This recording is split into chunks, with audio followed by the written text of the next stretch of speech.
რუსეთის პრეზიდენტის განცხადებები დილიდან მწვავე განხილვის საგანია პოლიტიკურ სპექტრში განსაკუთრებული კრიტიკის თემა ისტორიული მოვლენების ვლადიმერ პუტინისეული ვერსიაა, რომელსაც ქართული მხარე ისტორიის გაყალბების მცდელობად აფასებს. მწვავე განცხადებები კეთდება ოპოზიციის მხრიდანაც. ანა ბროლოძე ჩაგვერთვება შეფასებებით, ახლა პირდაპირ ეთერში ანა გისმენთ. ვლადიმერ პუტინის განცხადებებს დღეს როგორც ნაციონალურ მოძრაობაში, ისე ევროპულ საქართველოში სპეციალური ბრიფინგების ფორმატით გამოეხმაურნენ და შეიძლება ითქვას, რომ პოლიტიკური შეფასებების და კომენტარების გარდა დღეს მოკლე ისტორიული მიმოხილვაც გააკეთეს ორივე პარტიის ლიდერებმა.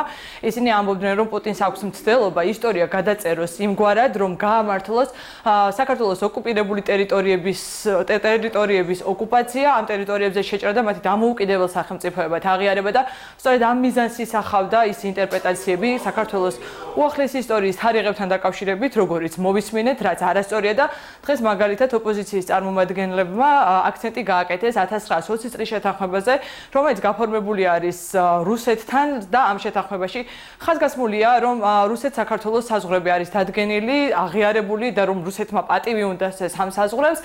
დღეს მაგალითად ევროპული საქართველოს წევრი გიორგი კანდელაკი ამბობდა, რომ მხოლოდ საგარეო საქმეთა მინისტრის გამოხმაურება არ არის სწორი და ისინი უფრო მძიმეწონიან შეფასებას ელოდებიან, მათ შორის პარტია ქართული ოცნების თავმჯდომარის ბიძინა ივანიშვილისგანაც ემიჯნება თუ არა ის ვლადიმერ პუტინის განცხადება საქართველოს უახლეს ისტორიასთან დაკავშირებით.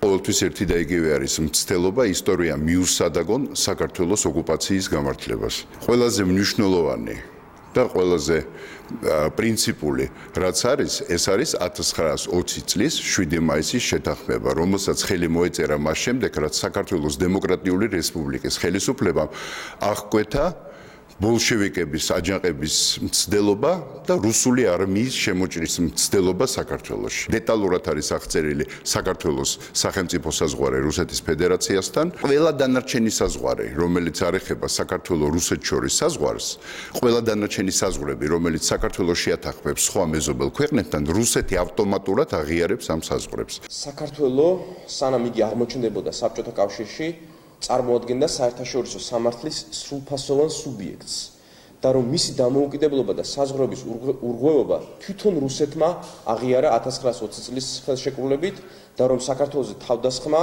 1921 წელს იყო სამხედრო აგრესიის აქტი. ის რესპუბლიკა, აფხაზეთის სოციალისტური რესპუბლიკა, რომელზეც ხშირად ამ შემთხვევაში აპელირებს პუტინი, ეს წარმონაქმნი შეიქმნა საქართველოს დაპყრობის შემდეგ კომუნისტების, ესე იგი საოკუპაციო რეჟიმის მიერ და არანაირი ლეგიტიმაცია მას არასდროს არ გააჩნდა. ასევე საქართველოს დაადანაშაულა, ეს ძალიან მნიშვნელოვანია, გენოციდის მოწყობაში ცხინვალის რეგიონში. 1920 წელს საბჭოთა რუსეთმა ცხინვალის რეგიონში მოაწყო შეიარაღებული ამბოხი საქართველოს სახელმწიფოს დასამხობად.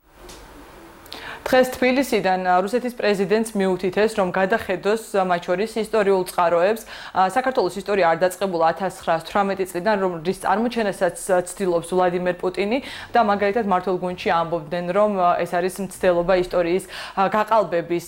რუსეთის პრეზიდენტმა გუშინ ჟურნალისტებთან საუბრისას თქვა ის, რომ მაგალითად აფხაზეთი არასდროს ყოფილა საქართველოს ტერიტორიის ნაწილი, ის იყო გუბერნია, რომელიც შეუერთდა რუსეთს, რომ ქართველებმა საქართველოს მოაწყო მათ შორის ოსი ხალხის გენოციდი და როგორც უკვე აღნიშნე მართლ გუნდში ამბობენ, რომ ეს არის ისტორიის გაყალბების მცდელობა და იმგვარად წარმოჩენა ისტორიული ფაქტების, რომ ეს ყველაფერი მოერგოს რუსეთის პოლიტიკას, მის იმპერიალისტურ ხედვებს და გაამართლოს ოკუპაცია საქართველოს ტერიტორიების. ჩვენ ძალიან ხშირად მოგვისმენია ისტორიის სუბიექტური და არასწორი ინტერპრეტაციები სამწუხაროდ, ამ შემთხვევაშიც ამასთან მქონდა საქმე. ჩვენ ყველამ ვიცით, რომ საქართველოს ისტორია 1918 წლიდან და 1774 წლიდან არ იწყება და აფხაზეთი და ოსეთი ყოველთვის არის საქართველოს ნაწილი და მე დარწმუნებული ვარ იმაშიც, რომ ამ შემთხვევაში ეს პროცესიც მშვიდობიანად დასრულდება ისე, რომ ჩვენი მოძმე აფხაზეთის და ოსეთის ჩვენი ძმები და დებიც ჩვენ ერთ ქვეყანაში ვიცხოვრებთ უახლოეს მომავალში. ჩვენი ქვეყანა არის დამოუკიდებელი ქვეყანა, რომლის საზღვრებიც აღიარებულია საერთაშორისო სამართლის პრინციპებზე დაფუძნებით და შესაბამისად ვინმეს მხრიდან ისტორიული ფაქტების მსჯელობა ვერ გახდება საფუძველი ჩვენი საზღვრების გადასინჯვის ან კიდევ ამ საკითხზე რაიმე სხვა პოზიციის. შესაბამისად ეს საკითხი დახურულია, რაც შეეხება გადაწყვეტილებას, თუ კი რუსეთის ფედერაციის მხრიდან შემდგომი ნაბიჯები იქნება ჩვენი ქვეყნის დეოკუპაცია, რა თქმა უნდა, მივესალმებით ყველა ამას, თუ კი ეს შემდგომი ნაბიჯები იქნება იმ გადაწყვეტილების საპასუხო და გაგრძელებით, რა გადაწყვეტილებაც გუშინ იქნება მართლიდან მიღებული. ვლადიმერ პუტინი ისტორიულ წიაღისეულებში შევიდა მას შემდეგ, რაც მან გააკეთა განცხადება, რომ რუსეთის სათათბიროს დუმის მიმართვის მიუხედავად ის ქართული ხალხის პატივისცემის გათვალისწინებით საჭიროდ არ მიიჩნევს ჩვენი ქვეყნის წინააღმდეგ სანქციებს.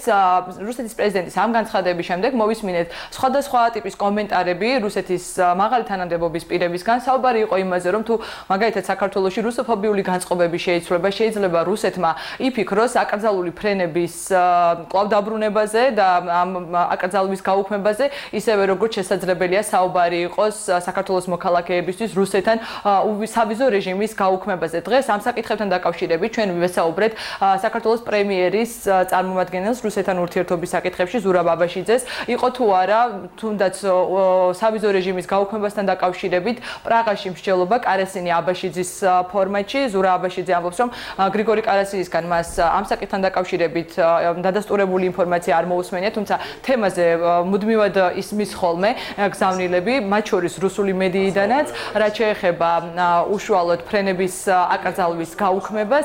ზურაბ აბაშიძე ამბობს, რომ შესაბამისი კომუნიკაციის შემდეგ რუსულ მხარესთან მას უფრო მეტი ექნება სათქმელი ქართული საზოგადოებისთვის. გვექნება ამის შესახებ კომუნიკაციის პრობლემა არ აქვს. და შევეცდებით გავარკვიოთ თუ როგორ, რა გზებით და რა ნაბიჯებით უნდა მოხდეს ეს. რა თქმა უნდა, ბევრია ამაში დაინტერესებული როგორც საქართველოში, ისე რუსეთში და ისევე სხვა ქვეყნებში, რომ სრულყოფილი ავიამიმოსვლა აღდგეს, რაც შეიძლება სწრაფად. ვიზებთან დაკავშირებით ჩვენ ადრეც გვსმენია, მაგრამ ამის შემდეგ ეს არ მოხდა და არ განხორციელდა. ვერ გეტყვით ამჟამად ეს რამდენად რეალური იყო. ყოველ შემთხვევაში მე ასეთი ინფორმაცია პრაღაში არ მიმიღია. რუსეთთან დაკავშირებით ახალი შესაძლებლობების გაჩენაზე, მათ შორის ფრენების გაუქმების აკრძალვაზე, სავიზო რეჟიმის გაუქმებაზე საუბარი დაიწყო მას შემდეგ, როგორც უკვე აღნიშნე, რაც ვლადიმერ პუტინმა გუშინ რუსულ მედიასთან გააკეთა განცხადებები, ერთი რომ ის ეკონომიკური სანქციების შემოღებას საქართველოს წინააღმდეგ არ მიესალმება, ვინაიდან ამ თემაზე საუბარი და განხილვა რუსეთის სათათბიროში დაიწყო მას შემდეგ, რაც გიორგი გაბუნიას განცხადებები მოვისმინეთ რუსთავი 2-ის ეთერით. მადლობთ ანა, ეს ანა ბროლაძე იყო.